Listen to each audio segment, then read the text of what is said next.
ఈసారి ఎన్నికలు జరిగాయి. 164 మంది ఎమ్మెల్యేలు గెలిపించారు. వైఎస్ఆర్ కాంగ్రెస్ పార్టీని చిత్తుగా ఓడించారు. 11 సీట్లే గెలిచారు. అంటే ప్రజాస్వామ్యంలో ఎవరైనా సరే విర్రవీగితే ఇదే గతి పడుతుందని ప్రజలు నిరూపించారని చెప్పి నేను మీ అందరికీ తెలియజేస్తున్నా. ఎట్టు చేద్దాం? కాసేపు వెయిట్ చేద్దామా?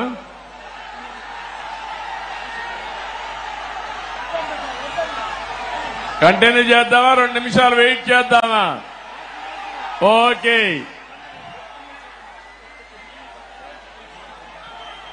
అలాంటిది మొన్న జరిగిన ఎన్నికల్లో ఒక హిస్టారికల్ ఎన్నికలు జరిగాయి. మన చిత్తూరు పార్లమెంటు చూస్తే 7 అసెంబ్లీలకు 7 గెలిపించి తిరుగులేని మెజారిటీ ఇచ్చారు మీరందరూ. రాష్ట్రంలో 25 పార్లమెంట్లో 20 పార్లమెంట్లో 7కు 7 గెలిపించారంటే ఇది ఒక చరిత్ర.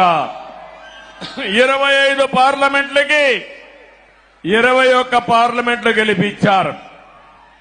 ఈ రోజు మీరందరూ ఒకసారి ఆలోచిస్తే ఈ యొక్క వైఎస్ఆర్ కాంగ్రెస్ పార్టీ ఒక అరాచక పార్టీ.